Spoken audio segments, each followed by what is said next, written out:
A Werewolf Shifter Romance, written by Amelia Hart. Chapter 1. Ashes and Silence. The Night Castle. Silvercrest fell. The world of a 7-year-old girl ended not with a scream, but with a stolen breath. Flames leaped hungrily across the timbers overhead, clawing at banners that had once shone silver and blue above feast tables and candlelit corridors. Wolf howls echoed beyond shattered walls as men and beasts fought side by side in the darkness, snarls punctuated by the clash of steel and the sickening sharpness of final violence. Willa pressed her fist to her mouth to hold in whimpers as she cowered beneath a slanted beam, the taste of ash on her tongue. The scent of blood pricked her nose before she saw it. Her father's fallen body sprawled in the main hall entrance, sword still slick in his hand. A gash crossing the family sigil at his chest. Firelight danced along the memory. Too bright for her eyes, too cruel to be forgotten. Before her knees could buckle beneath her, arms coiled around her waist, and she was folded inside a thick cloak, whose lining smelled of old leather and distant frost. Lord Oswin Hartley whispered, "You must be brave. Your parents are gone." He did not weep with her. He did not promise safety. Instead, he pressed her close and guided her through smoldering corridors, the ruins of her house collapsing behind.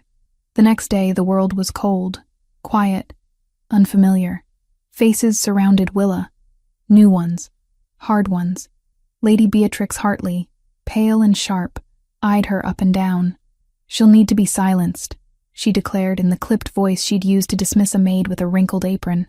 Willa, shivering, drank the potion without protest, trusting naive hope that kindness lay on the other side of bitterness. It scalded her throat to the core. The pain stole her voice clean away, slicing every sound from her tongue. When she tried to speak, not even a rasp emerged. The years blurred, one servant's day blending into another. Willa learned to read from glances, ran errands wordlessly, and bore every bruise and admonishment in silence. She cleaned hearths, washed tunics, and served at Hartley tables, shrinking her world to the width of hallways and the quick judgments of people who never asked her name. The whip's stripes faded, replaced by the habit of keeping her eyes on the ground, her thoughts locked tight within. 15 years made her hands deft and her presence nearly invisible. She could sense moods in the air, when tempers flared, when secrets passed along hidden corridors. She grew tall, but never sturdy. Her hair darkened to a near black, tied always in a knot that kept it out of her eyes. Only her eyes, green as forest moss under rain, dared reflect back the world's sharpness. She knew to expect little, to want even less. Then, on a morning as brittle cold as any before, the castle erupted with the kind of thrill that usually spelled disaster for those who toiled in shadow. "The Alpha King rides today," servants muttered, glancing over shoulders. "He comes for the great hunt." Willa listened as the whispers grew, some tinged with awe, others with unease. No one crosses him and lives. Wolf King. Storm-blooded, they say. Willa kept her thoughts to herself as she swept stone floors cleaved by centuries of hurried boots. Her world revolved around Lady Beatrix's clipped commands. "Willa, polish the pavilion tableware. Willa, see the main tent is swept for the king's meal. Spill so much as a drop and I'll have your hide." She nodded, silent as rain on slate rooftops. The great hall became a hive of relentless labor. Men arrived with silver-plated horns and tartan banners, the scent of oiled leather and wolf musk clinging to their cloaks. Outside, pavilions sprang up, a sea of deep blue and silver fabric, twisting like rivers against green lawns. Willa moved among carts and barrels, hauling and stacking beside other servants who never expected her to talk back. That afternoon, as she placed knives alongside waiting trenchers in the Alpha King's pavilion, her gaze flickered up in fleeting curiosity. The men assigned to the central table were taller than any she'd ever seen, their faces marked by old scars, their eyes flinty, unreadable. One bore the wolf's head of Stormhaven on his cloak pin. Another's golden stare lingered, not with suspicion, but with a kind of weighing curiosity that radiated not just power, but calculation. He did not look at her because she was beautiful. She knew she was not. He looked as if measuring her silence. Their leader arrived last, dismounting with a presence that made the air feel charged. Rydian Stormborn was the figure who haunted the kingdom's bedtime stories, beard a dark shadow streaked with silver at the jaw, hair wind-tossed and glossy. His skin was the pale white of winter moonlight, his eyes so bright and gold they caught torchlight like twin coins. He strode without hesitation, shoulders straight, every movement controlled, yet carrying the threat of unleashed ferocity. Willa watched from her peripheral vision, never risking more. The feast that followed would pass into rumor for years. Dishes poured like a river down the center of the high table, wine goblets filled and emptied, laughter turning raw and fierce as old alliances and rivalries spiked. Lady Beatrix wore her best smile, but Willa saw how her knuckles whitened on her jeweled goblet whenever the Alpha King met her gaze. Serving among the clamor, Willa fumbled once, just once, wine splattering across white linen as she dodged the sudden, careless gesture of a noble's sleeve. The world froze. Conversation dropped. Heads turned. "Clumsy," snapped the noblewoman, her lip curled. Willa jolted, heart pounding in her throat, cloth already out to blot the mess. She awaited the slap that often followed, or Beatrix's hiss from across the table, but neither came. Instead, a voice that seemed to crack like thunder spoke from the dais. "Let it be," Rydian said, without rising or raising his voice. The noblewoman blanched as if stung. "Yes, Your Majesty." Willa absorbed the moment. His eyes brushed hers, not dismissing or derisive, but calm and almost searching. He did not linger. The weight of the threat dissipated, talk resumed, and the humiliation faded into the clamor of cutlery and song. Later that night, as she slid into the straw pallet in her tiny, drafty room beneath the stairs, Willa pressed her hand to her ribcage, feeling the steady beat there. She wondered what it meant when the Alpha King bothered to speak for a servant, and why her fingers shook less remembering his voice than they did cleaning the spilled wine. The moon's pale glow slipped through the arrow slits, touching the scar that marred her throat, a keepsake of violence and forced obedience. If she closed her eyes, she could almost remember a time before silence, when her name had meant something beyond disgrace. Beneath that same moon, the Alpha King paced the great hall's gallery, his mind already lingering on the girl in gray, the one who listened better than most men spoke. But for Willa, the only truth that mattered was this. She had survived another day hidden in the shadows, her voice a prisoner to old poison. Neither of them knew the next sunrise would bring a hunt and a choice, capable of burning the world clean again. Chapter 2. The Arrow's Flight. Dawn crept over Hartley Keep with the kind of pale light that promised neither warmth nor comfort. The air tasted sharp, carrying the scent of wet earth and pine needles crushed beneath countless boots. Willa woke before the bells, her body attuned to the rhythms of servitude, every muscle already anticipating the labor ahead. The great hunt was not merely sport. It was spectacle, tradition, and a display of dominance wrapped in silk banners and sharpened steel. Lords and warriors from across the kingdom would ride together, testing prowess and forging fragile alliances beneath the watchful gaze of the Alpha King. For servants like Willa, it meant hauling supplies through forests, setting up pavilions in clearings, and staying invisible while powerful men decided the fates of lesser wolves. Marin found her in the kitchens before the sun had fully risen, shoving a leather satchel into her arms. "Supplies for the hunting camp," the girl whispered, glancing nervously toward the courtyard where horses stamped and snorted. "Beatrix wants you with the rear guard. Carry water, bandages, and wine. Stay out of sight unless called." Willa nodded, slinging the heavy bag across her shoulder, the weight pressed against bruises still healing from the last lashing. But she had learned to ignore such discomforts. Pain was a companion she knew too well to fear anymore. Outside, the courtyard churned with controlled chaos. Warriors adjusted saddles and checked sword belts, their breaths misting in the cold morning air.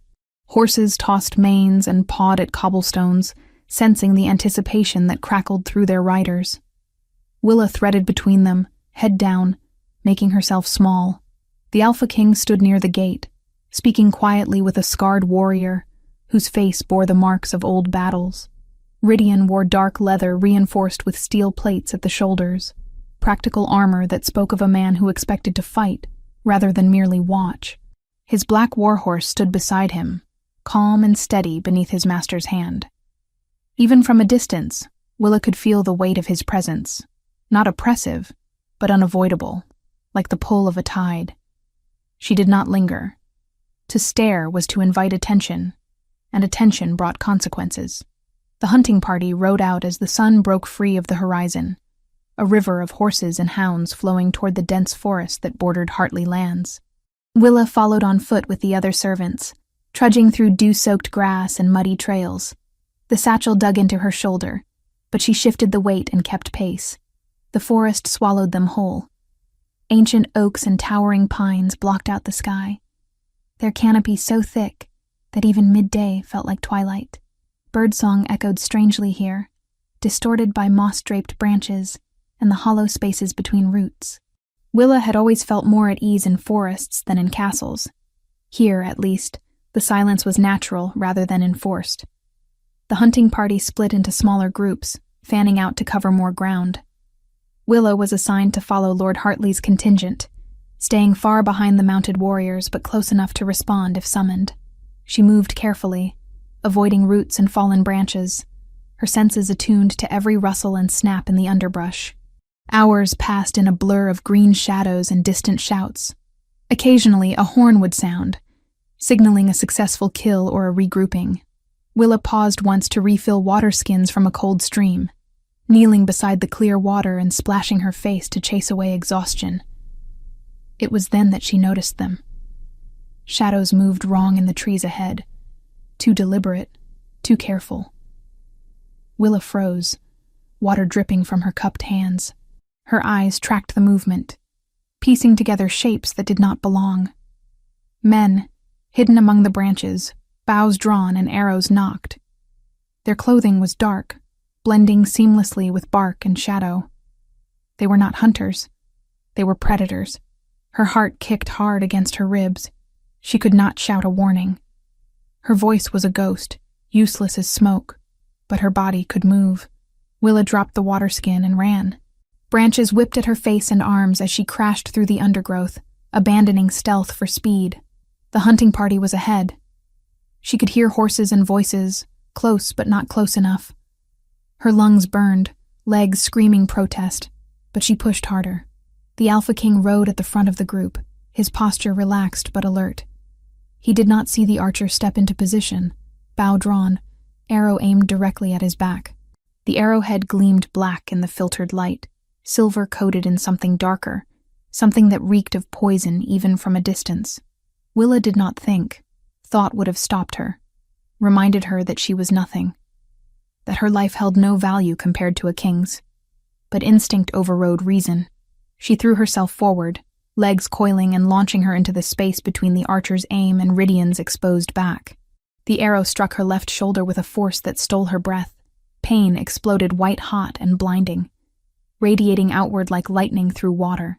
She gasped silently, mouth open in a scream that had no sound, and crumpled to the forest floor. Chaos erupted. Horses reared and warriors shouted, swords hissing free of scabbards.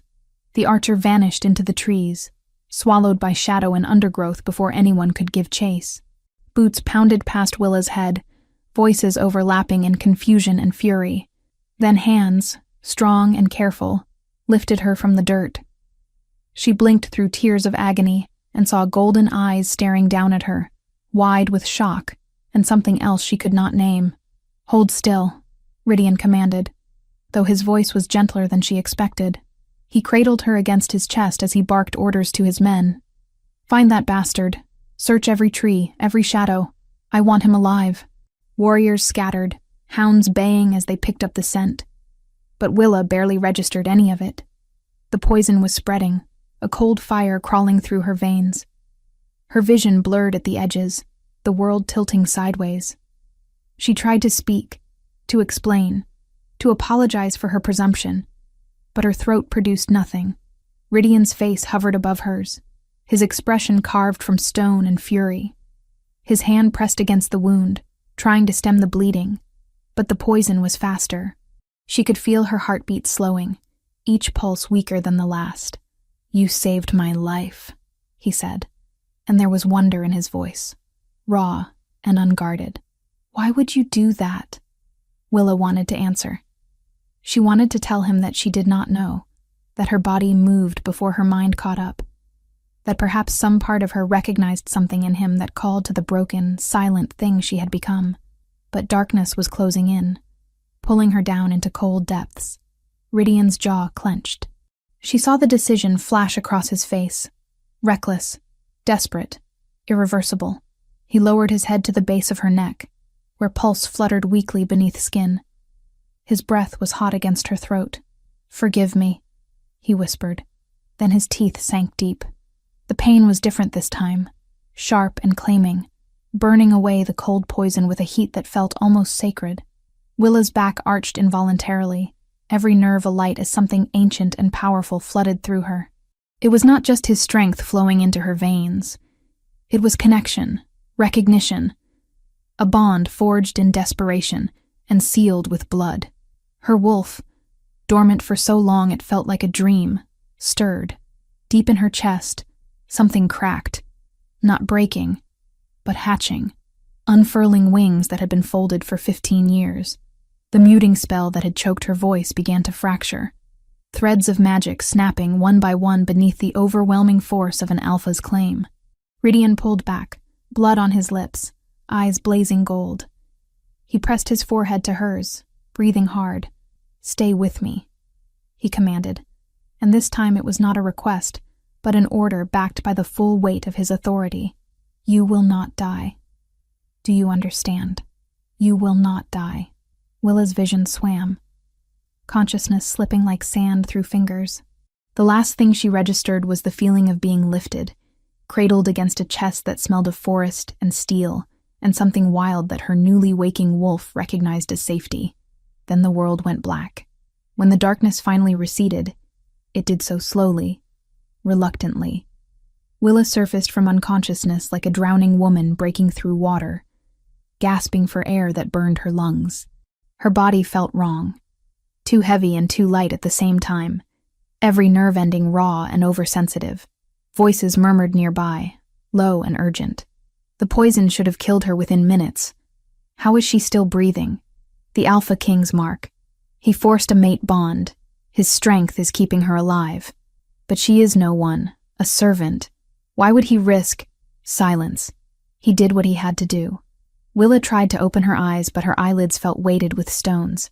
Her throat ached, not from the old muting curse, but from something new, a burning sensation that felt almost like healing. She became aware of warmth surrounding her, soft fabric against skin, the scent of clean linen and herbs. Slowly, painfully, she forced her eyes open. The room was unfamiliar. Stone walls hung with rich tapestries, a fire crackling in a massive hearth, candles casting dancing shadows across vaulted ceilings. This was not the servants' quarters. This was somewhere far above her station, somewhere she had no right to be. Movement drew her gaze. Rydian stood by the window, silhouetted against pale morning light. He wore no armor now, just a simple tunic that did nothing to diminish the power coiled in his frame. When he turned and saw her awake, something shifted in his expression. Relief, perhaps, or something more complicated. "You are alive," he said, crossing the room in 3 long strides. He knelt beside the bed, bringing himself to her level, and studied her face with an intensity that made her want to shrink away. "How do you feel?" Willa opened her mouth to gesture, to indicate that she could not speak, that she had never been able to speak, and a sound emerged. It was rough, barely more than a rasp, but it was undeniably a voice. Her voice. She croaked, and the word tasted like freedom and terror in equal measure. Rydian's eyes widened. "The curse," he breathed. "It is breaking." Willa's hand flew to her throat, fingers trembling as they touched the place where his teeth had pierced skin. The mark was there, raised and tender, burning with a heat that had nothing to do with fever. Through that connection, she could feel him, not his thoughts exactly, but his presence, solid and unwavering, an anchor in a storm she did not yet understand. "What did you do?" she managed, each word scraping past her damaged throat. Rydian's expression was unreadable. "I claimed you," he said simply. "Created a mate bond to share my strength and fight the poison. It was the only way to save your life." The implications crashed over her like cold water. Mate bond. The words carried weight in shifter culture, significance that even she, raised in servitude, understood. It was not marriage. It was something deeper, more primal, binding wolves together at a level that transcended choice or law.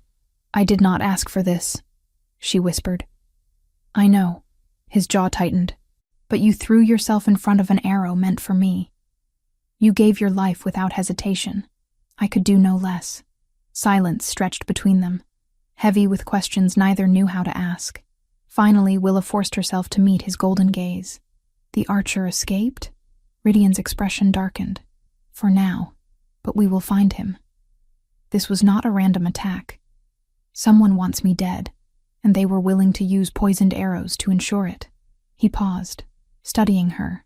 "You saw them before anyone else did. How?" Willa struggled to find words. "I was refilling water. They moved wrong. Too careful. I knew they did not belong. And you ran straight toward danger to warn me. I could not shout." The admission tasted bitter. "Running was all I had." Rydian reached out slowly, giving her time to pull away, and brushed a strand of dark hair from her face. His touch was surprisingly gentle for hands that could kill without hesitation. "You have a voice now," he said quietly. "Thanks to the bond. The curse that silenced you is breaking under the force of my claim. In a few days, you will be able to speak freely." Hope and fear tangled in Willa's chest. After 15 years of silence, the prospect of speech felt both miraculous and terrifying. What would she say? Who would she become when she could finally speak her truth? "Rest now," Rydian said, rising to his feet. "You have been unconscious for 3 days. Your body needs time to adjust to the changes." 3 days. The world had shifted on its axis while she slept, and she had no idea what awaited her on the other side of this door. But as Rydian left, pausing only to glance back at her with an expression she could not decipher, Willa understood one thing with absolute clarity. Nothing would ever be the same again. Chapter 3. Awakening. Willa woke to the sound of voices murmuring just beyond the chamber door. Her body felt strange, as though she had been disassembled and put back together with pieces that did not quite fit. The bed beneath her was impossibly soft, filled with down that cradled her aching limbs. Silk sheets whispered against her skin, a luxury so foreign it made her want to retreat back into unconsciousness. But consciousness would not release her. It dragged her upward, insistent and unrelenting, until she forced her eyes open.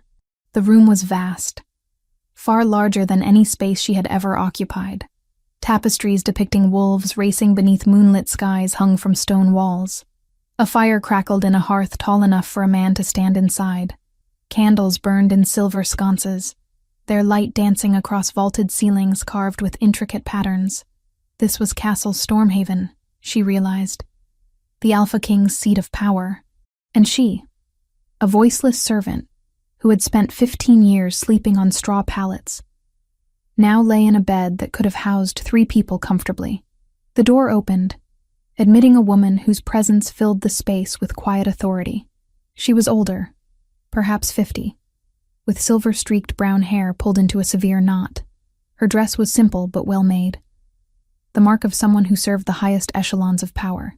When her eyes, sharp and gray as winter storms, landed on Willa, they softened with something that might have been sympathy.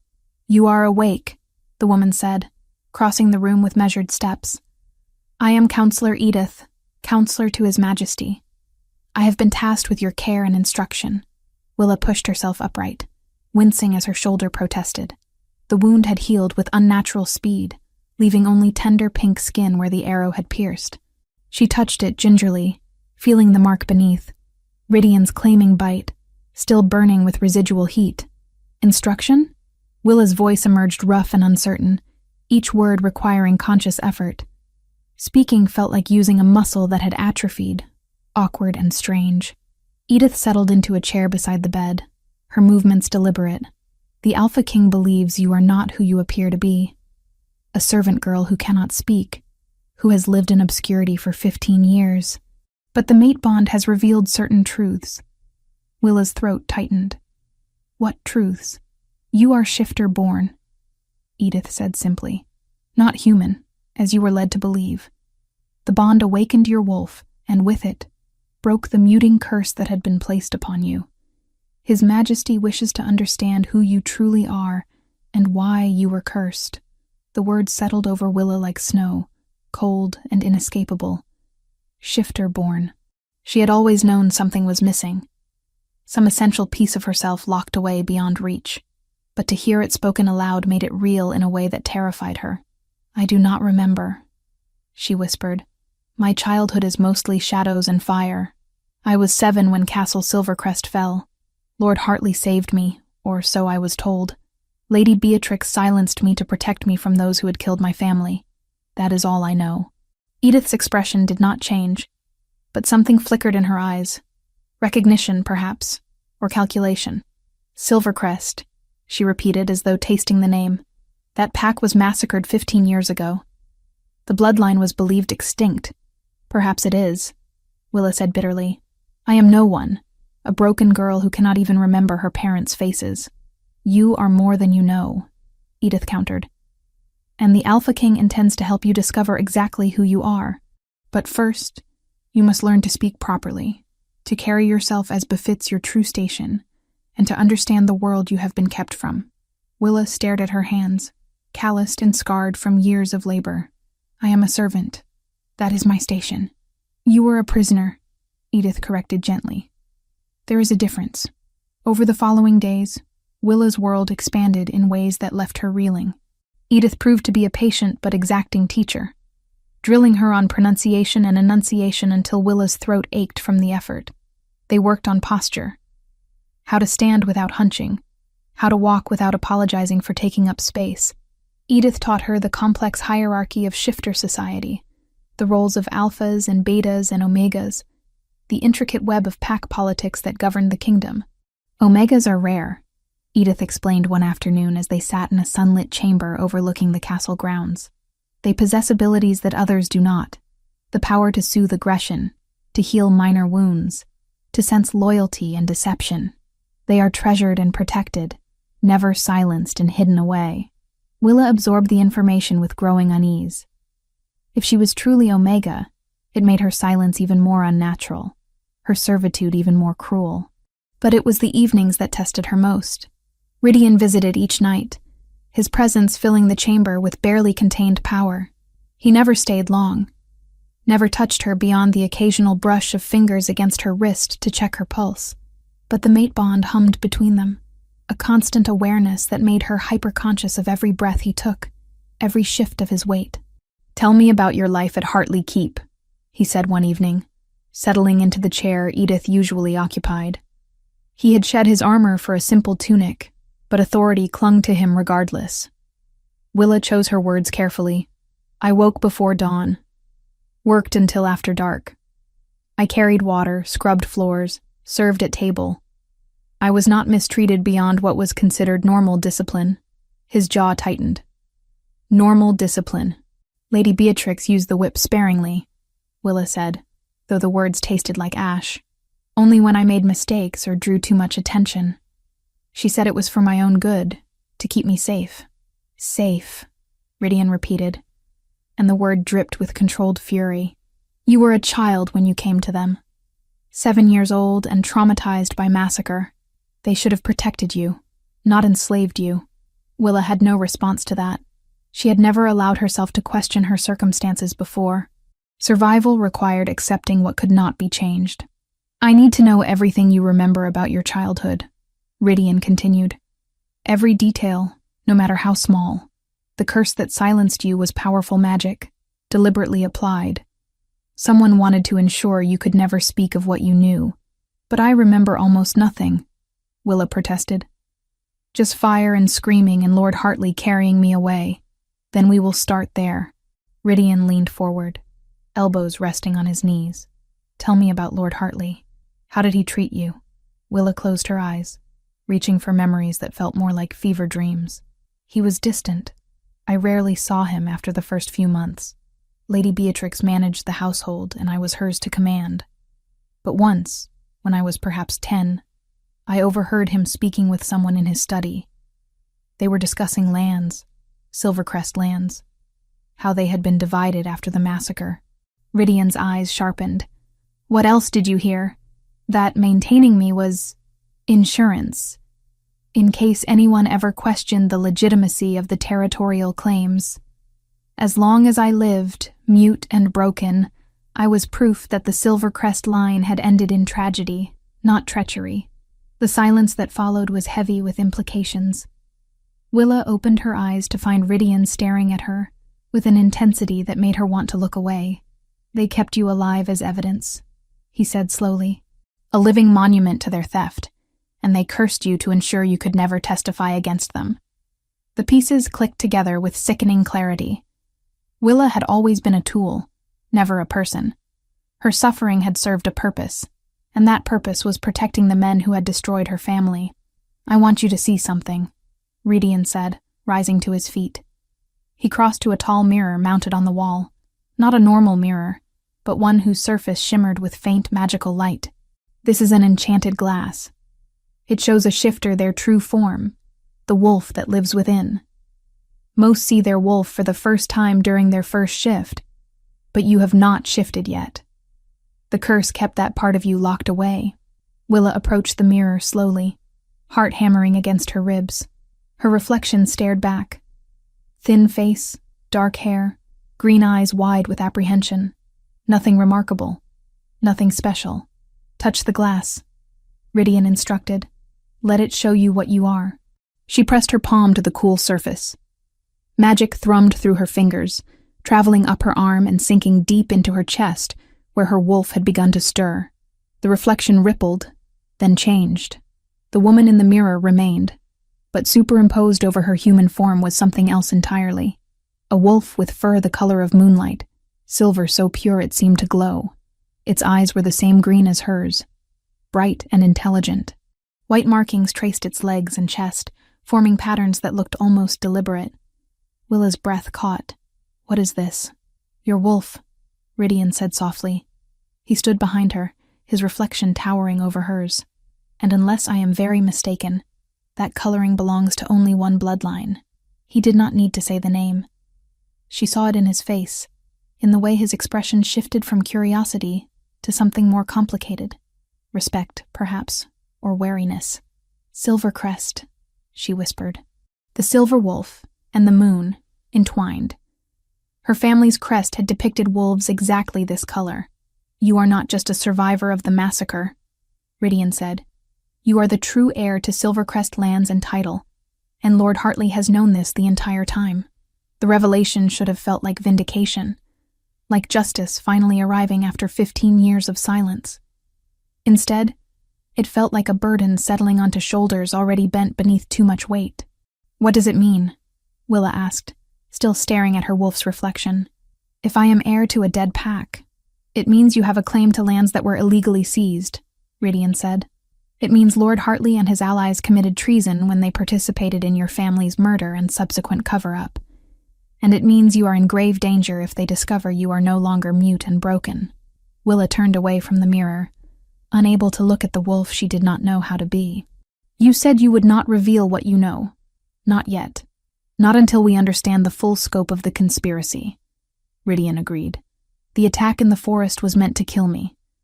The archer escaped, but the arrow he used was coated in poison specifically designed to kill shifters. Someone with resources and knowledge planned that assassination. I need to know if it connects to your family's massacre. You think Lord Hartley ordered the attack? I think Lord Hartley has motive and opportunity, Ridian said carefully. But I will not accuse without evidence. That is why I need your help. You lived in his household for 15 years. You saw and heard things that others did not. Your perspective is invaluable. Willa sank onto the edge of the bed, exhaustion washing over her. I do not know how to be anyone other than what I have always been. A servant who keeps her head down and survives. Ridian knelt before her, bringing himself to her eye level. The mate bond thrummed between them, warm and insistent. You are not alone in this. I will help you reclaim what was stolen. But you must trust me. Trust. The word felt foreign, dangerous. Trust had gotten her family killed. Trust had led her into servitude. But as she met Rydian's golden eyes and felt the steady certainty of the bond connecting them, she realized she had little choice. I will try, she said finally. He smiled then, a small expression that transformed his severe features into something almost gentle. That is all I ask. After he left, Willa sat alone in the vast chamber, staring at her hands. They were the same hands that had scrubbed floors and carried water, but now they belonged to someone else entirely. Someone with a name and a bloodline and a claim to power she did not understand. The silver wolf in the mirror had looked at her with eyes that knew things she did not. Secrets locked away by trauma and curse, waiting to be uncovered. Willa touched the claiming mark on her neck, feeling the heat of it pulse in time with her heartbeat. She was bound now to a king who saw her as more than a broken servant, but she did not yet know if that binding was salvation or simply another cage. Outside, the moon rose over Castle Stormhaven, painting the world in silver light. And somewhere in the darkness, enemies watched and waited, unaware that the girl they had tried to erase was beginning to remember who she truly was. Chapter 4. Threads of Conspiracy. The days that followed Willa's awakening settled into a rhythm both strange and fragile. Each morning, Counselor Edith arrived with lessons that stretched beyond mere etiquette. She taught Willa to read the subtle hierarchies in a room full of wolves, how to identify a beta's deference versus an alpha's challenge, the nuances of pack law that governed everything from territorial disputes to mating rights.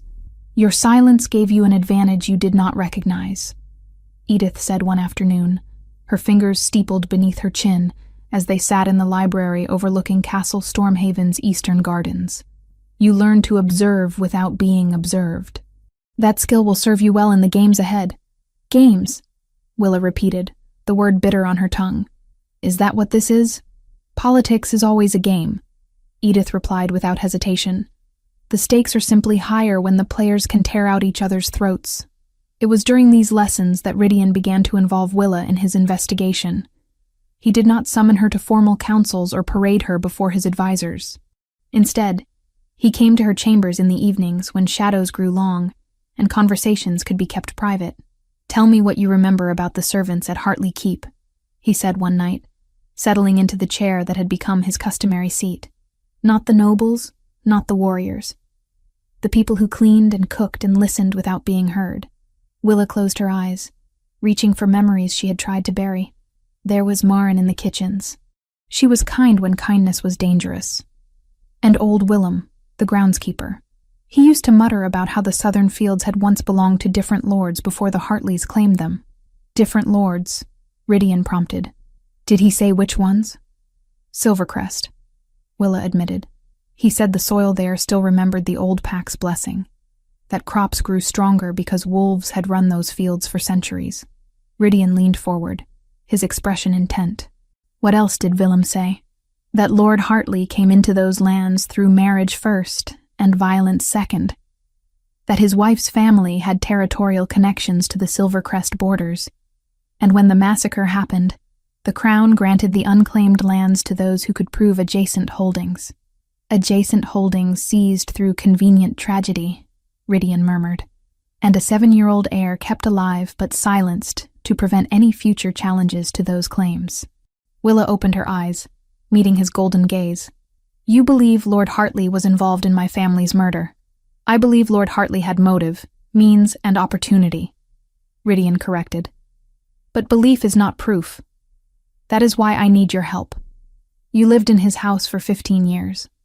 You saw patterns, overheard conversations, noticed things that seemed insignificant at the time. Together we can reconstruct what truly happened that night. It was painstaking work. Willa dredged up fragments of memories, a conversation overheard through a keyhole, a visitor who arrived cloaked and left hurriedly, ledgers she had glimpsed while cleaning that showed payments to mercenaries in the weeks before the massacre. Each piece was small, potentially meaningless on its own, but Rydian possessed a mind that wove disparate threads into coherent patterns. The attack on me was not random. he said after one particularly long evening of piecing together timelines. The archer used silver-coated and aconite poison, a combination specifically designed to kill shifters quickly and painfully. That poison is expensive and difficult to obtain. Only someone with significant resources and connections could have acquired it. Lord Hartley is wealthy, Willa said slowly. But so are many lords. True. But how many lords had reason to want me dead specifically? Willa considered the question. You are investigating the Silvercrest massacre. If you discovered evidence of Hartley's involvement, you could strip him of his titles and lands. You could execute him for treason. Exactly. Rydian's smile was grim. And if the archer had succeeded, the investigation would have died with me. My heir is my younger cousin, a competent ruler, but one who has shown little interest in old territorial disputes. Lord Hartley would have been safe. But the archer escaped, Willa said. You have no proof of who hired him.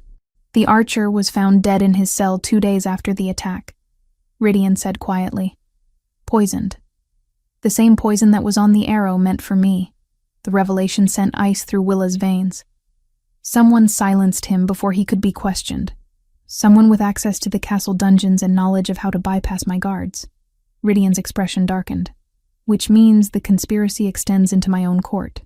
It was then that Willa understood the true scope of the danger. This was not simply about avenging her family or reclaiming stolen lands. This was about rooting out corruption that had infected the highest levels of the kingdom's power structure. Who had access to the dungeons? She asked. Any member of the High Council, my personal guard, and a handful of trusted servants. Rydian stood, pacing to the window. I have narrowed the list of suspects, but I cannot move against them without proof. If I accuse without evidence, I risk civil war. Willa rose from her seat, crossing to stand beside him. The mate bond hummed between them, warm and steady, an anchor in the storm of political machinations.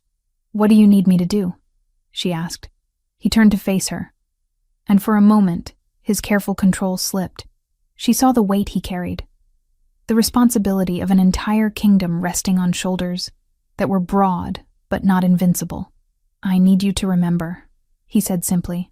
Every detail, every conversation, every face that visited Hartley Keep in the years before the massacre. Somewhere in your memories is a connection we have not yet found. So Willa remembered. She sat with Edith during the day, learning to speak and move and think like the heir she had never been allowed to become. And she sat with Rydian during the evenings, excavating her past for fragments of truth buried beneath 15 years of survival. It was during one of these sessions that she recalled something significant. There was a man, she said slowly, fingers pressed to her temples as she chased the memory. He visited Lord Hartley perhaps 3 months before the massacre. I was very young, but I remember because he frightened me. His eyes were cold, and he moved like a predator even in human form. Describe him, Rydian commanded, his full attention fixed on her. Older, perhaps 50 even then. Thin face, gray hair pulled back. He wore robes marked with symbols I did not recognize. Lord Hartley treated him with deference that bordered on fear. Rydian went very still. Symbols. What kind of symbols? Circles within circles, and a wolf's head in profile, but wrong somehow. The proportions were strange. Mage marks, Rydian breathed. You saw a blood mage visiting Lord Hartley? Willa frowned. Blood mages are forbidden. The crown executes anyone caught practicing blood magic. Yes, Rydian agreed grimly, which is why Lord Hartley would have been careful to hide such a connection. Blood magic can do many things that natural shifter magic cannot. It can break wards, enhance strength beyond normal limits, and create curses that persist for years. Understanding crystallized, like the curse that stole my voice. Exactly. Rydian began pacing, his mind clearly racing through implications. If Lord Hartley hired a blood mage to help execute the Silvercrest massacre and silence you afterward, it would explain much. Blood magic leaves traces, but only if you know what to look for. I need to send investigators to Hartley Keep to search for residual magical signatures. He will know you suspect him, Willa warned. Let him know, Rydian said with quiet fury. Let him panic and make mistakes. Guilty men always do. But before he could send investigators, before they could move forward with the plan, Willa's world shifted again. It happened during a private dinner in Rydian's chambers. They had fallen into the habit of sharing the evening meal, discussing the investigation, and slowly, carefully, learning each other beyond the crisis that had bound them together. Willa had just finished describing another memory, a late-night conversation she had overheard between Lord Hartley and Lady Beatrix about ensuring the Silvercrest matter stayed buried. When Rydian reached across the table and took her hand, the touch sent warmth racing up her arm, the mate bond flaring to life between them. She had grown accustomed to the constant awareness of him, the way her senses attuned to his presence whenever he was near. But this was different. This was deliberate. "You have been remarkably brave," he said quietly. "Not just in throwing yourself in front of that arrow, but in facing memories that would break most people. You deserve to know that I see your strength." Willa stared at their joined hands, his so much larger than hers, calloused from sword work and scarred from old battles. "I do not feel strong," she admitted. "I feel like a puzzle missing half its pieces." "Then let me help you find them." His thumb traced small circles on her palm, the gesture unexpectedly intimate. "The bond between us was born of necessity, but it does not have to remain only that. I would like to know you, Willa Silvercrest, not as an investigation or a political tool, but as the woman who chose to save my life when she had every reason not to." Her breath caught. In all the chaos and revelation, she had not allowed herself to think about what the mate bond might mean beyond its immediate practical applications. But now, with his hand warm in hers, and his golden eyes watching her with something that looked dangerously close to tenderness, she could not avoid the question any longer. "Why did you mark me?" she asked. "Truly, it was not just to save my life. You could have let me die and avoided this complication." Rydian was quiet for a long moment. When he finally spoke, his voice carried a weight she had not heard before. "When I saw you fall with that arrow in your shoulder, when I felt your heartbeat weakening, something in me roared that I could not let you die. It was not rational. It was not strategic. It was pure instinct, as if my wolf recognized something in you that my human mind had not yet understood." "And now?" Willa whispered. "What does your human mind understand?" His smile was small and slightly rueful. "That you are remarkable. That you survived 15 years of abuse and emerged with your compassion intact. That you notice things others miss and speak truths others fear to voice. That when you look at me, you see a man rather than a crown." The admission hung between them, vulnerable and honest. Willa realized with a start that this was not merely attraction or the bond's influence. This was genuine affection, carefully offered and waiting for her response. "I do not know how to be what you need," she said finally. "I am learning to speak, to walk without hunching, to exist without apologizing for taking up space. But I do not know how to be a mate to an alpha king." "Then we will learn together," Rydian said simply. He lifted her hand to his lips, pressing a kiss to her knuckles that sent heat spiraling through her. "I do not need perfection, Willa. I need you." The words settled into her chest, warm and steadying. For the first time since awakening in Castle Stormhaven, she allowed herself to imagine a future that was not defined by fear or survival. A future where she was not running from her past, but reclaiming it. Where the bond that tied her to this powerful, complicated man was not a cage but a choice. "I would like that," she said softly. His smile transformed his face, chasing away the severity that usually marked his features. "Good," he said, "because I have plans for us, Lady Silvercrest. And they begin with teaching you to shift." Chapter 5. Shadows and Suspicion. The letter arrived 3 weeks after Willa's awakening, delivered by a rider whose horse bore the mud and sweat of hard travel. Counselor Percival brought it to Rydian during the morning council session, his thin face arranged in an expression of concern that did not quite reach his cold gray eyes. "A message from Lord Hartley, Your Majesty," Percival said, placing the sealed parchment on the table with deliberate care. "He expresses worry for the well-being of his ward, the girl Willa. He wishes to know if she survived the attack in the forest and requests permission to visit Castle Stormhaven to ensure her safety." Willa stood behind a carved screen at the edge of the council chamber, positioned where she could observe without being seen. Rydian had insisted she attend these meetings, teaching her the rhythms of court politics and the subtle tells that betrayed a liar's intent. Now, watching Percival's carefully neutral expression, she felt the mate bond thrumming with Rydian's controlled fury. "Lord Hartley's concern is touching," Rydian said, his voice carrying the dangerous calm that preceded violence, "but premature. The girl is recovering and in no condition to receive visitors. You may inform Lord Hartley that she remains under my personal protection." Percival's lips thinned almost imperceptibly. "Of course, Your Majesty. Though I must note that Lord Hartley has legal standing as her guardian. He may petition the High Council for her return if he believes she is being held against her will." "Let him petition." Rydian's golden eyes fixed on Percival with predatory intensity. "I look forward to explaining to the High Council exactly how Lord Hartley treated his ward for 15 years. The whip scars alone should prove illuminating." The tension in the room crystallized into something sharp and brittle. Several council members shifted uncomfortably in their seats. Percival's expression remained carefully blank, but Willa saw his fingers tighten on the parchment he still held. "I shall convey your message," Percival said, bowing with precise formality before retreating from the chamber. After the council dismissed, Rydian found Willa in the library where she had taken to spending her afternoons. The room was her favorite in the castle. 3 stories of books reaching toward vaulted ceilings, with narrow windows that let in streams of golden afternoon light. "He knows," Willa said without preamble, not looking up from the text on pack law she had been studying. "Lord Hartley knows I am alive and recovering. He will move against us now. I am counting on it." Rydian settled into the chair across from her, his presence filling the space with coiled energy. "Panicked men make mistakes, and I want him to make mistakes. He could claim me legally," Willa said, finally meeting his gaze. "If he petitions the council as my guardian, he will find that difficult when I present you to the High Council as Lady Silvercrest, rightful heir to lands he has been illegally occupying for 15 years. Rydian's smile was sharp as broken glass.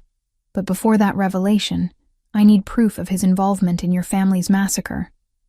Which is why I am sending investigators to Hartley Keep tomorrow to search for traces of blood magic."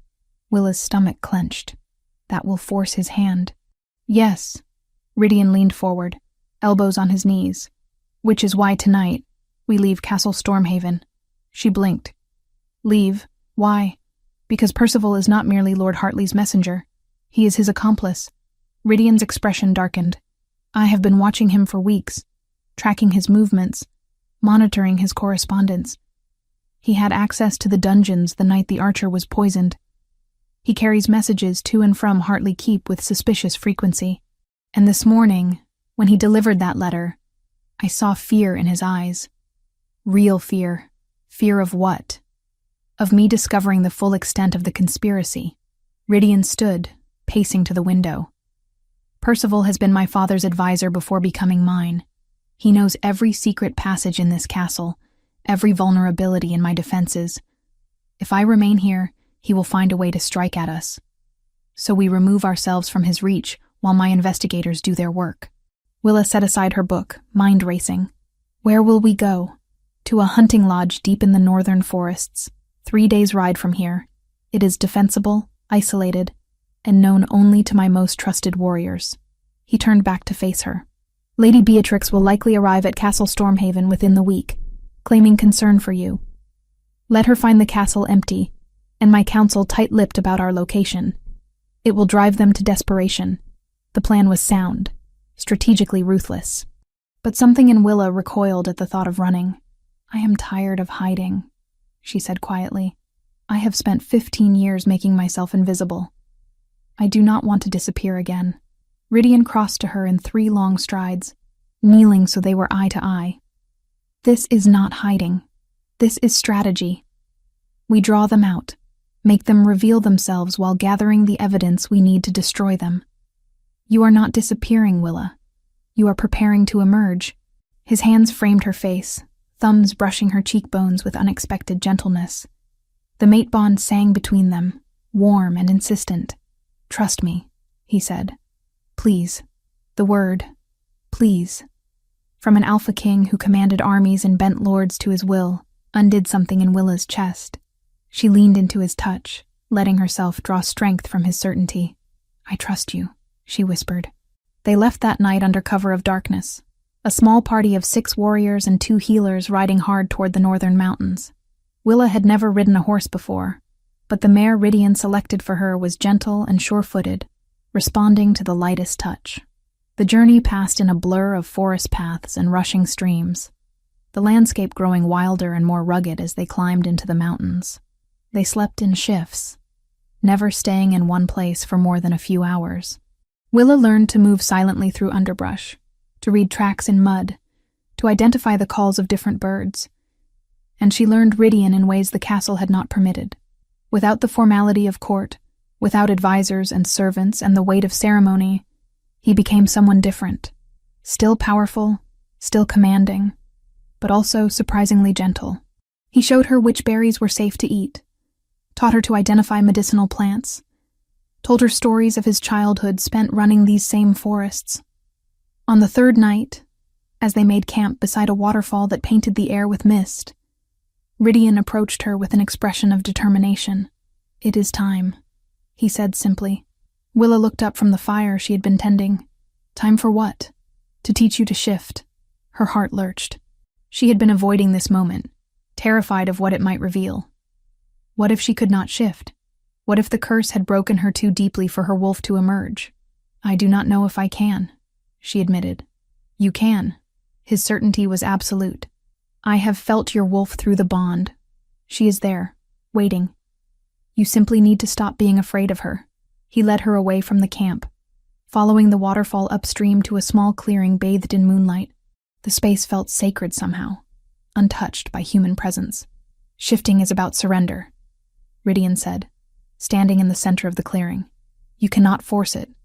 You must let go of your human form and trust your wolf to take over." "How?" Willa's voice trembled. "Close your eyes. Feel the bond between us. Follow it down into yourself until you find the place where your wolf lives." Willa obeyed, closing her eyes and reaching inward. The mate bond thrummed between them, a golden thread she could almost see in her mind's eye. She followed it down, past conscious thought, past fear and memory, into a deeper place that pulsed with ancient recognition. There. A presence coiled tight in her chest, silver and wild and waiting. "I feel her," Willa breathed. "Good. Now invite her forward. Let her know she is safe." Willa reached toward that silver presence with tentative mental fingers. The wolf stirred, cautious but curious. For so long she had been locked away, suppressed by curse and circumstance. Now, offered freedom, she hesitated at the threshold. "It is all right," Willa whispered aloud. "You can come out now. We are safe." The shift happened all at once. Pain exploded through Willa's body as bones cracked and reformed, muscles tearing and knitting back together in new configurations. She would have screamed if her throat had not been reshaping itself. She collapsed to all fours, gasping through the agony. Then, suddenly, it was over. Willa blinked, and the world had changed. Colors were different, less vivid but with new depths of shadow and light. Scents bombarded her, each one carrying layers of information she had never noticed before. She could smell the mineral tang of the waterfall, the sharp pine of the trees, the warm musk of Rydian standing nearby.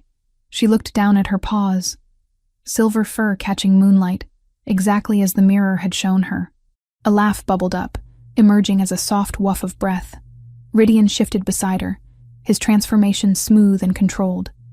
His black wolf was massive, easily twice her size, with those distinctive silver markings on his chest. He lowered his head, touching his nose to hers in a gesture of greeting and approval. They ran together through the forest, Willa's wolf reveling in the freedom of movement, the raw joy of being unleashed after so many years of captivity. Rydian stayed close, guiding her over fallen logs and around dangerous drops, teaching her to trust her new body. When they finally shifted back to human form, dawn was breaking over the mountains. Willa was exhausted, but exhilarated, her body aching in new ways, but her spirit lighter than it had been in years.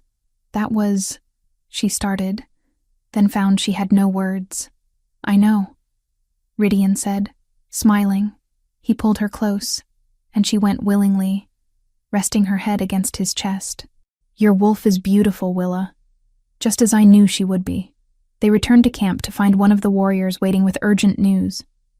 A rider had arrived from Castle Stormhaven, not one of theirs, but a messenger who had managed to track their location despite their precautions. The message was brief and devastating. Lady Beatrix had indeed arrived at the castle, accompanied by a contingent of armed guards. But more concerning was the second part of the message. Percival had disappeared from Castle Stormhaven the same night they had left. His chambers had been searched and found empty of personal effects, as though he had planned his departure carefully. "He has fled to warn them," Willa said, the realization hitting her like cold water. "He knows we are gathering evidence. He has gone to Lord Hartley to help him destroy whatever proof remains." Ridian's expression turned to stone. "Then we return to Castle Stormhaven immediately. If Beatrix is there, she will answer for what she did to you. And if Percival has fled to Hartley Keep, my investigators will find him there." But as they broke camp and began the hard ride back, Willa could not shake the feeling that they were already too late. Percival had weeks to plan, to coordinate with Lord Hartley, to set traps they had not anticipated. The game had shifted, and she was no longer certain who held the advantage. Chapter 6. Truth in Ashes. The ride back to Hartley Lands felt different to Willa than the journey away had been. Then, she had been running, retreating to safety, while others did the dangerous work. Now, she rode toward confrontation with her eyes open, and her wolf awake beneath her skin. The forest paths that had once meant escape now felt like roads leading home, not to the home she had lost, but to the closure she desperately needed. They traveled in darkness, a small strike force moving with the kind of silence only shifters could achieve. Ridian led, his black horse moving like a shadow through the trees. Willa rode beside him, her newfound shifting abilities giving her confidence she had never possessed before. Behind them came 6 of Ridian's most trusted warriors, each handpicked for loyalty and skill. "Remember the plan," Ridian said quietly as they paused at the forest's edge, Castle Hartley visible in the valley below. Torches burned along its walls, illuminating guards who paced the battlements with more vigilance than usual. "We do not engage unless provoked. Our objective is evidence, not vengeance." Willa nodded, though her wolf growled low in her chest, eager for the confrontation she knew was coming. She could smell Hartley Keep from here, stone and iron and old cruelty. The scent triggered memories she had tried to bury, flashes of pain and fear, and endless silence. "They will have prepared defenses," one of the warriors murmured. "Percival will have warned them we were coming." "Good," Ridian said grimly. "Let them waste resources on fortifications. We are not laying siege. We are going in through the servants' entrance. The passages Willa knows better than any guard." They descended into the valley under cover of the moonless night, leaving their horses hidden in a copse of trees. Willa led them along paths she had walked countless times while carrying water or firewood, narrow tracks that skirted the main roads, invisible to anyone who did not know to look for them. The postern gate near the kitchens was exactly where Willa remembered, half hidden behind overgrown vines. She pressed her hand against the aged wood, feeling the familiar grain beneath her palm. How many times had she passed through this door as a servant, never imagining she would return as something else entirely. The lock was simple, designed to keep out casual intruders rather than determined wolves. One of Ridian's warriors made short work of it, and they slipped inside one by one, moving through darkened corridors with practiced stealth. Willa's heart hammered as she guided them through the castle's bowels. These passages had been her world for 15 years.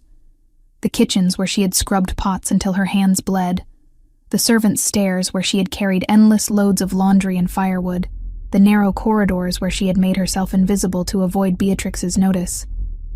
Now she walked them as a stranger, seeing details she had never noticed before. The way moisture seeped through the foundation stones in the eastern wing. The patterns of wear on the floor that revealed which paths saw the most traffic. The faint traces of blood magic residue that glowed subtly in her enhanced vision. Marks left by the mage who had cursed her all those years ago. "This way," she whispered, leading them up a spiral staircase that emerged near Lord Hartley's private chambers. His study is through that door. If there are records of what happened to my family, they will be there.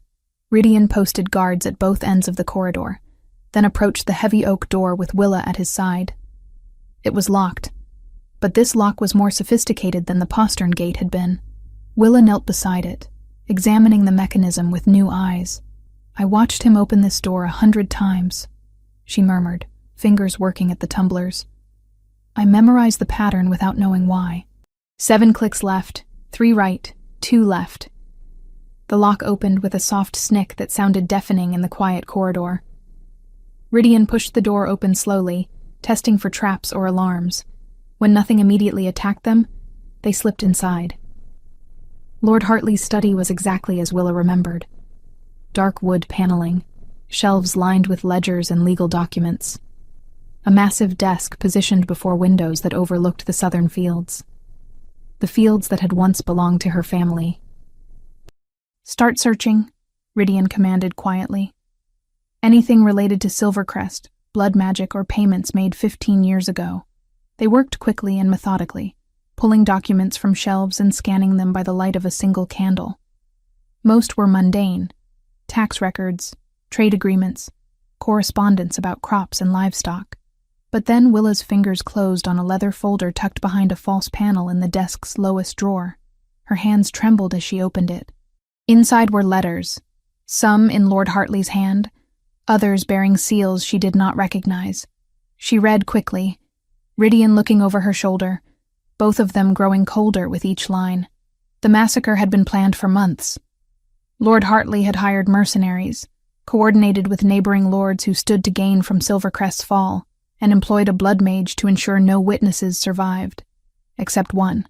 The letters made clear that keeping Willa alive had been deliberate, a living symbol of Silvercrest's defeat, proof that the bloodline had been safely contained, rather than entirely extinguished. And the muting curse had been Beatrix's idea, implemented to ensure Willa could never testify about what she had seen the night of the attack. "This is everything we need," Ridian breathed, fury and triumph warring in his voice. "With these documents, I can strip Hartley of his titles, reclaim your lands, and execute him for treason." But before Willa could respond, the door slammed open. Lord Oswin Hartley stood in the entrance, flanked by a dozen armed guards. Behind them, Lady Beatrix watched with cold satisfaction, and Percival's thin face twisted into a cruel smile. "Did you truly think I would not anticipate this?" Oswin asked, his voice carrying the smooth confidence of a man who believed he had already won. "Percival warned me of your investigation weeks ago. We have been waiting for you to make exactly this mistake." Ridian's hand went to his sword, but Oswin raised a hand in warning. "I would not recommend violence, Your Majesty. My men have already surrounded your warriors in the corridors. Surrender peacefully, and I will merely hold you for ransom. Resist, and I will be forced to kill the Alpha King in self-defense. I am sure the High Council will understand my position." "You will not live to see the High Council," Ridian said, his voice deadly calm. "You have confessed to murdering an entire pack, to employing forbidden blood magic, to holding the rightful heir to Silvercrest in servitude for 15 years. Even if you kill me, my death will bring every wolf in the kingdom down upon you. Perhaps," Oswin conceded. "But you will be dead, and I will have time to destroy the evidence and disappear. A worthy trade." Willa felt her wolf surging forward, rage and terror mixing into something explosive. She had not come this far, survived this much, only to watch Oswin Hartley escape justice. "You kept me alive as insurance," she said, her voice cutting through the tension. "A living monument to your crime. But you made one critical mistake." Oswin's eyes narrowed. "And what was that, girl?" "You assumed I would stay broken." Willa shifted, the transformation rippling through her in a wave of silver light. Her wolf was smaller than Ridian's, smaller than most of the guards. But she was fast and desperate, and filled with 15 years of silenced rage. She launched herself at Oswin, not with the intent to kill, but to create chaos. The documents scattered as she knocked into his chest, claws raking across his shoulder. Guards rushed forward, swords drawn. But Rydian was already moving, his own shift happening between one heartbeat and the next. The study erupted into violence. Rydian's massive black wolf tore through guards with brutal efficiency, while Willa used her agility to stay ahead of blades and grasping hands. She could hear fighting in the corridors, Rydian's warriors engaging Hartley's men in fierce combat. Beatrix screamed orders, but her voice was drowned out by snarls and the clash of steel. Willa caught sight of Percival fleeing toward a hidden passage behind one of the bookshelves. She pursued, her wolf's instincts tracking his scent through the darkness. The passage was narrow and steep, descending into the castle's foundations. Willa pursued Percival through twisting corridors that reeked of old magic and older secrets. Finally, she cornered him in a circular chamber lit by strange phosphorescent markings on the walls. "This is where it happened," Percival said, turning to face her with a dagger in his hand. His eyes were wild, desperate. "This is where the blood mage cursed you. Your parents' blood still stains these stones." Willa shifted back to human form, naked and trembling but unafraid. "Why?" she demanded. "Why help him murder innocents?" "Power," Percival said simply. "Lord Hartley promised me a position on the High Council, promised me influence. All I had to do was help him remove one obstacle." He laughed bitterly. "But you refuse to stay removed, don't you?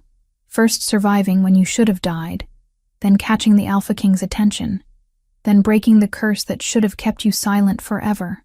The curse broke because I am stronger than you believed," Willa said. "Because the mate bond shattered your blood magic. Then I will simply have to kill you properly this time."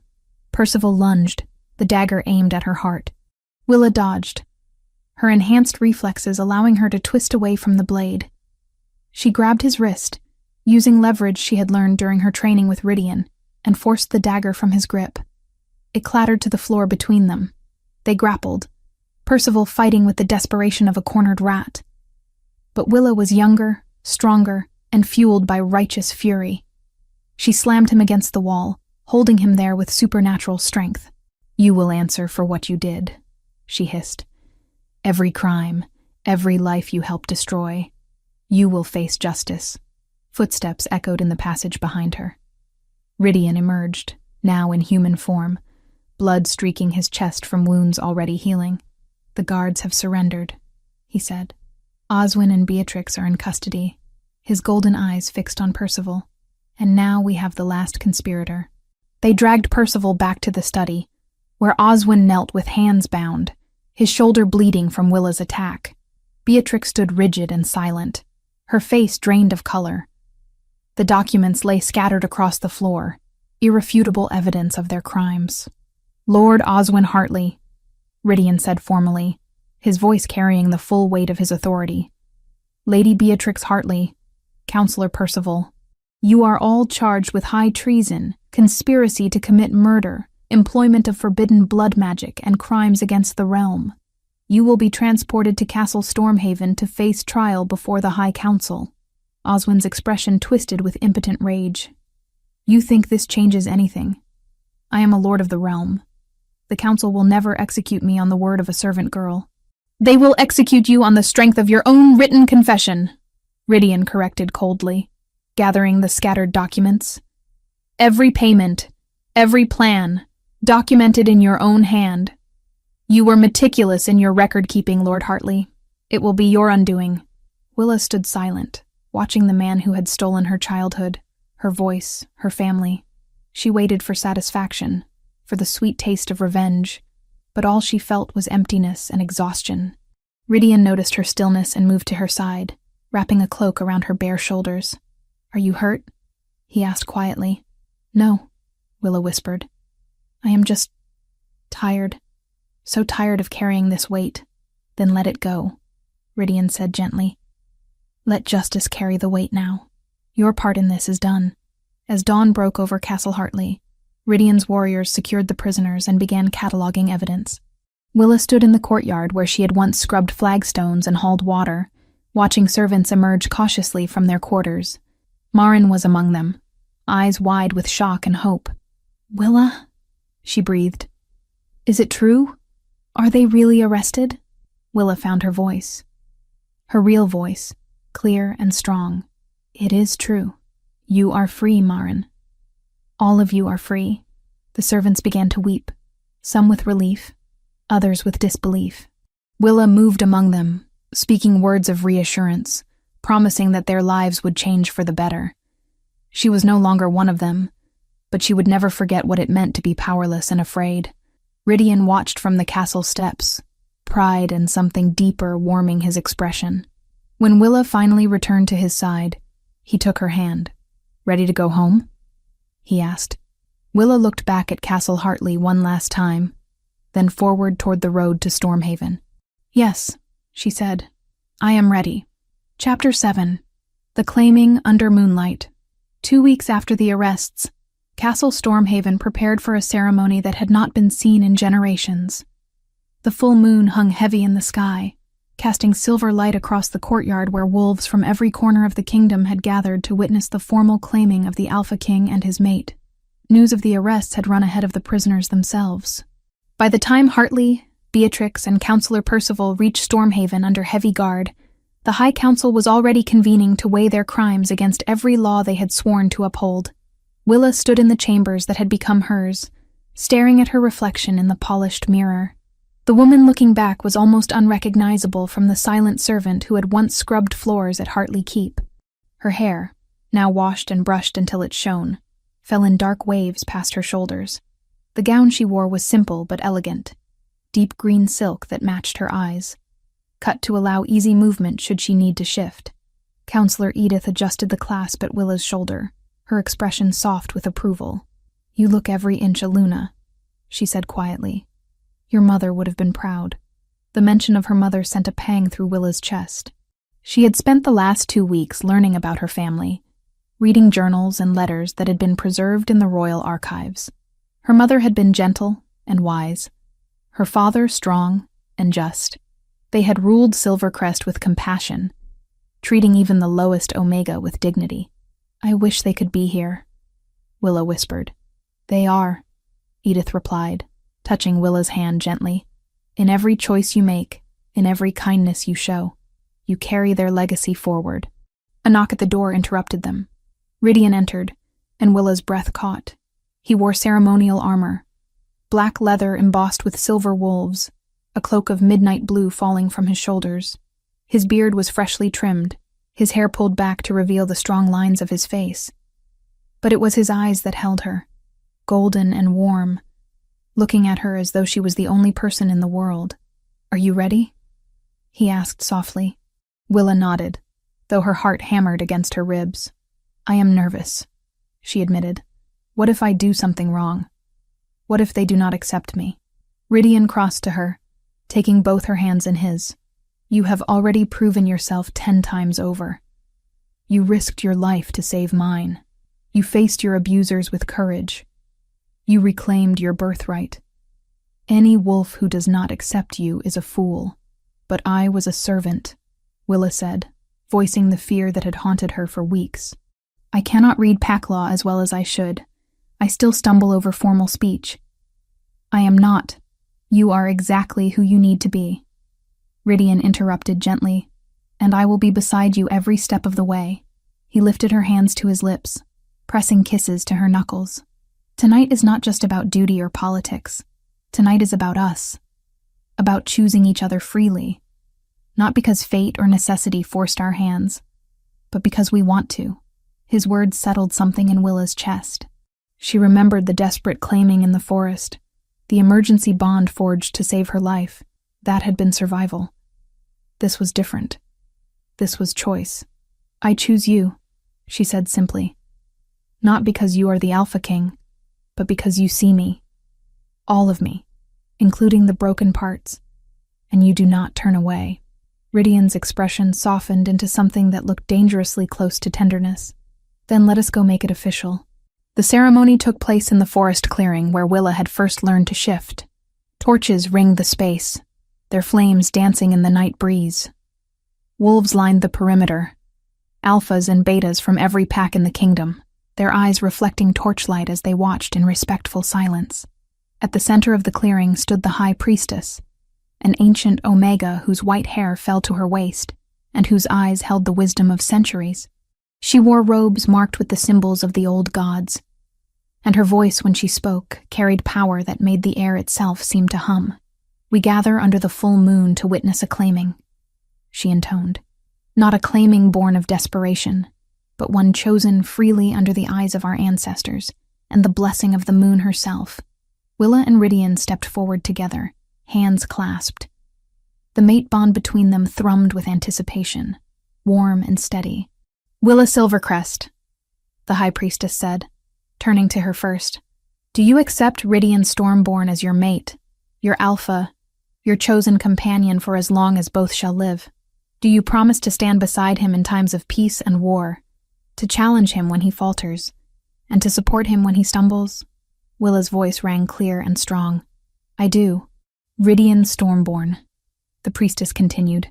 "Do you accept Willa Silvercrest as your mate, your Luna, your equal partner in all things? Do you promise to protect her, to honor her counsel, and to never silence the voice she fought so hard to reclaim?" "I do," Rydian said, his golden eyes never leaving Willa's face. "Then by the power granted to me by Moon and Pack, I invite you to complete your bond. Run together as wolves, hunt as one, and return to us as mates bound for life." They shifted together, the transformation happening in perfect synchronicity. Willa's silver wolf and Rydian's black one stood side by side for a moment, their eyes meeting in wordless understanding. Then they ran. The forest opened before them, paths illuminated by moonlight that seemed brighter than natural. They raced through ancient trees and over rushing streams, their wolves moving in harmony. Willa felt the bond between them growing stronger with every stride, weaving their souls together in ways that transcended words or thought. They hunted together, bringing down a deer through coordinated effort, Rydian driving it toward where Willa waited, her smaller size allowing her to dart in and finish the kill cleanly.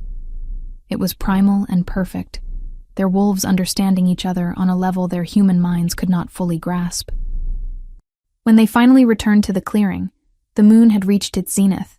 They shifted back to human form, breathing hard, their skin flushed with exertion and something deeper. The assembled wolves waited in respectful silence as the High Priestess approached with a ceremonial blade. "The final marking," she said, offering the blade to Rydian. "Not done in desperation or necessity, but in choice and celebration."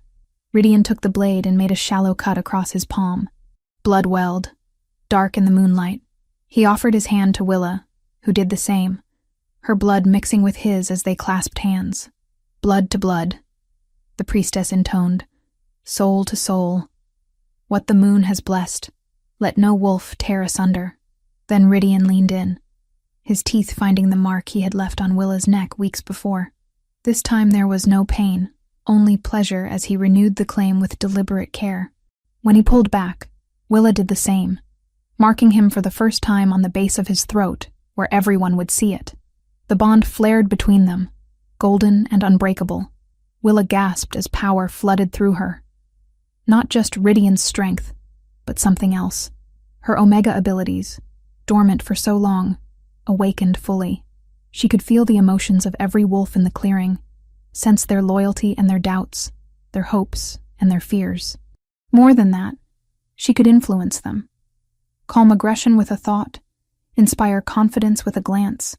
The assembled wolves dropped to one knee in unison, heads bowed in respect, not just to their Alpha King, but to their new Luna. "Rise," Rydian commanded, his voice carrying authority that brooked no argument.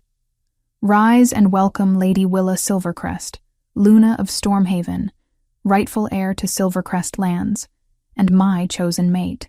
They rose as one, voices lifting in a howl that echoed through the forest and up to the moon itself.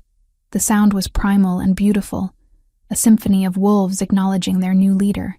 The celebration that followed lasted until dawn. Wolves shifted between forms freely, running through the forest or gathering around bonfires to share stories and ale. Willa found herself surrounded by well-wishers, alphas who had once seemed intimidating now bowing and offering gifts. A carved wolf pendant, a bundle of rare herbs, a promise of alliance. But it was the quieter moments that meant the most. Myron appeared, no longer a kitchen servant, but free to pursue the healing art she had always dreamed of studying.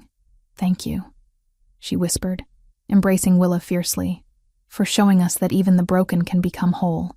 Near midnight, Rydian pulled Willa away from the celebration, leading her deeper into the forest to a place where the trees grew so thick they blocked out all sound from the outside world. "I need to say something," he said, his hands framing her face with unexpected gentleness. "Something I should have said weeks ago." "What is it?" Willa asked, her heart racing. "I love you." The words were simple, but they carried the weight of absolute truth. Not because of the bond, though the bond is part of it. Not because you are Luna, or because of your bloodline. I love you because you are brave and kind and stubborn.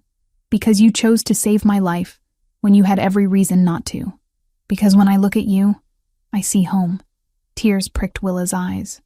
"I love you too," she whispered. "I think I started loving you the first time you defended me in the Great Hall. The first time someone saw me as worthy of protection rather than punishment." He kissed her then, deep and thorough, the mate bond singing between them. When they finally broke apart, both breathing hard, Rydian pressed his lips to her brow in a quiet, wordless promise. "Come with me," he said. "There is one more thing I need to show you." He led her to a small stone structure hidden in a grove of ancient oaks. Inside, illuminated by soft magical light, were books and scrolls and artifacts bearing the Silvercrest crest. "I had my historians recover everything they could find," Rydian explained. "Every record, every heirloom, every piece of your family's history. It is not much, but it is yours." Willa moved through the collection with trembling hands, touching journals written in her mother's flowing script, running her fingers over the silver wolf pendant her father had worn. Here was proof that she had come from somewhere, that she belonged to a legacy of honor and strength. "Thank you," she breathed, "for giving me back my past. You gave me a future," Rydian replied simply. It seemed only fair. They stayed there until the first hints of dawn painted the sky pink and gold, reading through journals and sharing memories. His of a childhood spent learning to rule. Hers slowly returning as the curse's last shadows lifted from her mind. They spoke of plans for the future, of rebuilding Castle Silvercrest as a haven for displaced Omegas, of reforming laws that had allowed corruption to flourish. When they finally returned to the clearing, the celebration had quieted into contentment. Wolves dozed in piles around dying fires, sated and happy. Edith waited near the edge of the trees, a knowing smile on her face. "Ready to face your first day as Luna?" she asked Willa. Willa looked at Rydian, at the wolves who had accepted her, at the future stretching before them bright with possibility. She thought of the girl she had been, silent, afraid, convinced she was worthless. That girl was gone, transformed not by magic or claiming, but by the simple act of choosing to be brave. "Yes," she said firmly, "I am ready." Chapter 8. The New Luna. 3 months had passed since the claiming ceremony, and Castle Stormhaven had transformed in ways both subtle and profound. Willa stood on the eastern balcony overlooking the training grounds, watching young Omegas practice defensive formations under the supervision of her newly appointed guard captain. The sight filled her with quiet satisfaction. Oswin Hartley, Beatrix, and Counselor Percival had already faced judgment in Stormhaven's Great Hall. Their titles stripped, their estates seized, and their sentences carried out beneath the same law they had twisted for years. The morning air carried the scent of autumn, crisp leaves and wood smoke from the kitchen fires. Below, the courtyard bustled with activity. Warriors drilled with swords and shields while servants moved between buildings carrying supplies for the day's work. But the atmosphere was different now. Servants walked with straighter backs, their voices raised without fear. Warriors treated them with respect rather than contempt. "Your reforms are working," Rydian said, joining her at the railing. He wrapped an arm around her waist, pulling her against his side in a gesture that had become familiar and comfortable over the past months. The High Council received another petition yesterday, Lord Blackwater requesting permission to implement similar training programs for Omegas in his territory. Willa smiled, leaning into his warmth. "That makes 6 lords who have requested guidance. The old ways are changing, because you are showing them a better path." Rydian pressed a kiss to her temple. "The Alpha Assembly begins in 2 hours. Are you ready?" Willa's stomach tightened with familiar nervousness. The Assembly of Alphas was the kingdom's highest governing body, where territorial disputes were settled and new laws were proposed. This would be her first time addressing them formally as Luna, presenting the reforms she had spent months developing. "As ready as I will ever be," she said. The assembly hall was an imposing space, high vaulted ceilings supported by columns carved to resemble ancient trees, their branches spreading overhead in stone. Alphas from every territory filled the tiered seating, their eyes tracking Willa and Rydian as they entered. Some faces were friendly, others skeptical, but all showed respect. Willa wore formal robes in Silvercrest silver and Stormhaven blue, the colors representing the union of their houses. At her throat, the claiming mark was visible. Rydian's bite transformed into an elegant scar that marked her as his mate and equal. "My lords," Rydian began, his voice carrying easily through the chamber. "We gather today to address matters of law, territory, and the future of our kingdom. But first, Luna Willa wishes to speak regarding proposed reforms to our treatment of Omegas and servant classes." Willa stepped forward, heart hammering, but voice steady. She had practiced this speech with Edith for weeks, refining every word until it carried both conviction and diplomacy. "My lords, I stand before you not merely as Luna of Stormhaven, but as one who lived 15 years in servitude. I know what it means to be powerless, to have no voice, to exist at the mercy of those who see you as less than worthy of basic dignity." She paused, letting her words sink in. Several alphas shifted uncomfortably, perhaps remembering their own treatment of servants. "I propose 3 reforms," Willa continued. "First, that all Omegas, regardless of birth or circumstance, be granted the right to education and training in self-defense. Second, that servant abuse be recognized as a crime punishable under pack law, with victims granted the right to testify before councils. Third, that positions of authority, including council seats, be open to qualified Omegas and Betas, not reserved exclusively for Alphas." A murmur ran through the assembly. Lord Blackwater rose, his expression thoughtful. "Lady Willa, I mean no disrespect, but these reforms would fundamentally alter centuries of tradition. What guarantee do we have that weakening Alpha authority will not lead to chaos?" "I do not propose weakening Alpha authority," Willa replied calmly. "I propose strengthening it through justice. An Alpha who rules through fear and oppression is weak. True strength lies in earning loyalty through fair treatment and wisdom." She gestured to Rydian, who stood watching with quiet pride. The Alpha King could rule through force alone. No wolf in this kingdom could stand against him. Yet he chooses to govern through law and counsel. That is not weakness. It is the highest form of strength. Another Alpha stood. Lady Thornfield, ruler of the Western Mountains. "The Luna speaks wisely. My own territory has begun implementing similar reforms, and I have seen nothing but improvement. Servants work harder when treated fairly. Omegas who receive training become valuable assets rather than liabilities. These changes benefit all wolves, not just the powerless." The debate continued for over an hour, with arguments raised and countered on both sides. But slowly, grudgingly, consensus formed. The reforms would be implemented on a trial basis, with each territory granted flexibility in how they applied the new laws. When the vote was finally called, it passed with a clear majority. Willa felt tears prick her eyes as the assembly formally recognized the reforms. This was what she had fought for, not vengeance against those who had hurt her, but lasting change that would prevent others from suffering as she had. After the assembly dismissed, several alphas approached to offer congratulations or ask questions about implementation. Willa answered each with patience, drawing on both her experience and the knowledge Edith had helped her accumulate. But it was the young Omega who waited until the hall had nearly emptied who touched Willa's heart most deeply. "Lady Luna," the girl said, bowing low.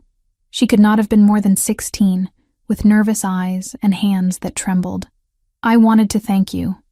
My Alpha heard your speech and has agreed to let me train as a healer. Before today, I thought I would spend my life cleaning kitchens and hoping not to be noticed." Willa took the girl's hands, squeezing gently.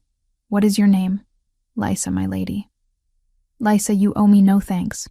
You deserve the opportunity to use your gifts." Promise me you will work hard and become the finest healer your territory has ever seen." The girl's eyes shone with determination. "I promise, my lady. I will make you proud." After Lissa left, Willa found herself alone in the hall with Rydian. He approached slowly, his expression unreadable. "You were magnificent," he said finally. "I have seen battle-hardened alphas crumble under the pressure of addressing the assembly, yet you stood before them and changed the course of history with nothing but truth and conviction." "I was terrified," Willa admitted. "I know." He pulled her close, resting his chin atop her head. "But you did it anyway. That is what courage means." They stood together in the empty hall, the mate bond humming contentedly between them. Willa thought about the journey that had brought them here. From the forest clearing where she had taken an arrow meant for him, to this moment where they stood together as partners in every sense. "There is something I need to tell you," Willa said quietly. Rydian pulled back to look at her, concern flickering across his features. "What is it?" "I am with child." For a moment, Rydian simply stared at her, his expression frozen in shock. Then joy broke across his face like sunrise, transforming him into someone younger and more carefree than she had ever seen. "Truly?" he breathed. Willa nodded, placing his hand over her stomach where new life grew. "The healer confirmed it yesterday. I wanted to wait until after the assembly to tell you, so you would not be distracted." Rydian laughed, the sound rich and full of wonder. He swept her into his arms, spinning her around until she was dizzy and laughing with him. "A child," he said, setting her down but keeping her close. "Our child, an heir to both Silvercrest and Stormhaven. Are you pleased?" Willa asked, though she could feel his joy through the bond. "Pleased does not begin to describe it." He cupped her face in his hands, thumbs brushing her cheekbones with infinite gentleness. "You have given me everything, Willa. Purpose, partnership, hope for a future I never allowed myself to imagine. And now this. How could I be anything but overjoyed?" They returned to their chambers to find Edith waiting with a knowing smile. "I assume you told him?" she asked Willa. "How did you know?" Willa asked. "I have been midwife to 3 generations of royals," Edith replied. "I know the signs. Besides, you have been glowing for weeks." She approached, embracing Willa warmly. "Congratulations, my dear. You will be a wonderful mother." The news spread through the castle like wildfire. By evening, the great hall had been prepared for an impromptu celebration. Wolves from across the kingdom, who had remained after the assembly, gathered to toast the Luna and the coming heir. Willa moved through the celebration in a haze of happiness, accepting congratulations and well wishes from nobles and servants alike. But it was the moment when she saw Marin, now apprenticed to the castle's master healer, that emotion overwhelmed her. "You are going to be a mother," Marin said, tears streaming down her face. "After everything you survived, everything you overcame, you get this joy. It is what you deserve." "We both survived," Willa reminded her, "and we both get to build new lives. You will be the finest healer in the kingdom, Marin. I know it." Late that night, after the celebration had finally quieted, Willa and Rydian stood on the balcony overlooking Silvercrest lands. Construction had begun on the new castle. Not a replacement for what had been destroyed, but something new. A sanctuary for displaced Omegas. A school for young wolves regardless of rank. A symbol of the future they were building together. "What are you thinking?" Rydian asked, his arms wrapped around her from behind, hands resting protectively over her stomach. "That I am happy," Willa said simply. "For the first time in my memory, I am truly, completely happy. I have you, I have purpose, I have our child growing inside me, and I have hope for tomorrow." "You have more than that," Rydian said softly. "You have the love and respect of an entire kingdom. You have proven that strength comes in many forms, and that the voiceless can speak loudest when finally given the chance." Willa turned in his arms, looking up at the man who had saved her life, and then helped her reclaim it. "I love you," she said, "not because fate bound us together, but because you choose to be my partner every day. Because you see me not as a broken servant or a political tool, but as your equal." "You are my equal," Rydian said firmly, "in every way that matters. and I will spend the rest of my life ensuring the entire kingdom knows it." They kissed under the stars, the mate bond singing between them, two souls bound by choice rather than necessity. Below them, Castle Stormhaven settled into peaceful sleep, its people safe and cared for under the rule of an Alpha King and Luna, who led with both strength and compassion. And far to the south, in the ruins of Castle Silvercrest where new foundations were being laid, silver wolves howled their welcome to the moon. The bloodline had not ended in tragedy after all. It was being reborn in hope, carried forward by a woman who had survived silence to find her voice, who had endured darkness to claim her light. Willa placed her hand over her stomach, feeling the flutter of life within. This child would grow up knowing love and security, would never be silenced or made to feel worthless, would inherit not just lands and titles, but the legacy of a mother who had transformed suffering into strength, and a father who ruled with wisdom tempered by mercy. The future stretched before them bright with possibility, and for the first time in her life, Willa was not afraid to face it. The end.